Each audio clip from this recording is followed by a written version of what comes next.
Hi guys, it's Dulcie. Welcome back to my channel. Today's video is going to be 8 things to do before rush week and sorority life explained. So also be on the lookout for my sorority recruitment week outfits video. I'm recording that and explaining stuff about my outfit and stuff like that. So keep a lookout for that. It will be posted hopefully this weekend, so be on the lookout. So let's get into the video. So first I'm going to talk about 8 things to do before rush week. Number 1 is round up your letters of recommendations. Only some college chapters require this. If yours doesn't, ignore this. Sorry. Hold on. Excuse me. Ignore this point if yours does not. I know at Wesleyan we don't require letters of recommendation. Number 2 is perfect your resume, also only if you need to based on your school requirements. Number 3 is clean up your social media. You've probably been told whatever you post online will follow you for the rest of your life. Sororities may browse your social medias to get a feel for who you are. You shouldn't alter who you are for recruitment, but getting rid of any incriminating posts will benefit you in the long run. Oh, a fun quote that I've seen: "Don't post anything you don't want your dad, your grandma, or your boss seeing." The next one is prepare for questions with a mock interview. With mock interviews, you can do this with like your family and stuff. Be prepared to answer a lot of questions during rush week. You should be confident with your answers, and the goal is to make an impression on everyone that you talk to throughout recruitment, and so that your lingering minds, so that way you're lingering on their minds far after the conversation has ended if it was a really good conversation. Next is plan out your outfits ahead of time. Don't dress like someone you're not. Dress as the best version of you and stay true to your style and stay true to you. You don't need to change who you are for a sorority. Don't schedule anything during rush week. Don't schedule meetings, doctor's appointments, stuff like that. Don't plan to go to work. Call into work. It really just depends on the school. Like I know at Wesleyan, ours is mainly at like night. So also try to get all your homework done. If you have a lot of things to do the next day, try to get it done throughout the day or get it done ahead of time. And get lots of sleep. You'll be very, very tired. Don't limit yourself to a certain sorority. Don't try to force anyone to like you. You will naturally click with the right group of girls. And the last point for this topic is, unless you're rushing a non-traditional sorority, before you that's kind of relating to the last one. Before you decide to rush, you should be knowledgeable about the different kinds of sororities. I know at Wesleyan we have honorary sororities who don't do as much of recruitment as social sororities. Some sororities that are new might not participate in formal rush either. Whatever your passion may be, there's a group ready to welcome you with open arms into their family.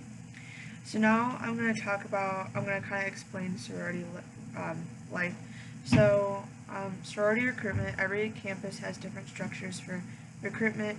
Most offer 2 types of recruitment at different times of the year. I know at Wesleyan we do a fall recruitment and spring recruitment, and spring is more formal and fall recruitment really isn't. You register for recruitment through your Greek life office or whatever they call it at your school. At Wesleyan we have people who sit at our switchboard to help with signups, and also we email the link out to the students. Formal recruitment is time for getting to know each of the sororities by getting to know some of the women, looking at their house or meeting space, and learning about their philanthropies. Throughout the process, you will work with a woman known as a Rho Chi or Rho Gamma, depending on your school. At Wesleyan, they're called Rho Chis, and she is there to answer any of your questions. Rho Chis are sorority women who have been selected to help PNMs throughout recruitment. During this time, they are disaffiliated from their sorority, meaning that they will not show preference towards any chapter or another, and they will not tell you which chapter they are a part of. This is to help you make the choice that is right for you, and not influence your decisions. Recruitment is a process of mutual selection You pick what chapters you feel most at home at, and the sororities will select who they see as a good fit for their sorority. This doesn't mean that we are talking about you or looking through your social media. It's kind of like a job interview. So, one question that you might have, or I know that most people probably have, is do sororities haze? Hazing is actually legal in all 50 states. If a sorority is found to be hazing, they could possibly shut down. National sororities have gone and done things to prevent hazing and from doing activities that could be interpreted as hazing. If a sorority is asking new members to complete any one thing, they must also ask the active members to do the same thing at the same time. Sororities encourage strong leadership and academics. Sorority members take on leadership positions and roles like chapter president and stuff like that. Chapter leaders learn how to uphold policies and procedures set by their national organization and work side by side with alumni who assess the interpretation of rules and regulations. So another question that you might have is, what are the rules about drinking? No sorority will allow alcohol at their house or suite, depending on the college. At Wesleyan, we have suites. We will not allow alcohol in our suite. This is due to largely insurance purposes. Members who are over 21 may choose to drink, but they cannot bring alcohol to the chapter house or chapter suite. Probably like the biggest question most people have, I feel like, is being in a sorority expensive. Membership dues vary largely depending on the sorority, on if the sorority has a chapter facility to maintain, and what types of events they do throughout the year.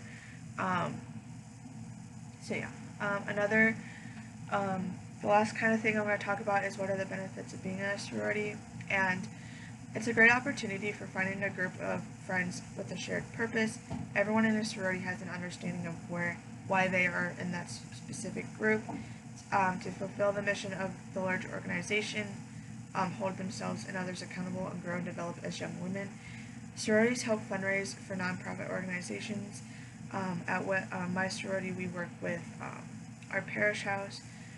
We also work on with our philanthropy, which is fighting hunger, and we work with Meals on Wheels and the Alpha Gamma Delta Foundation.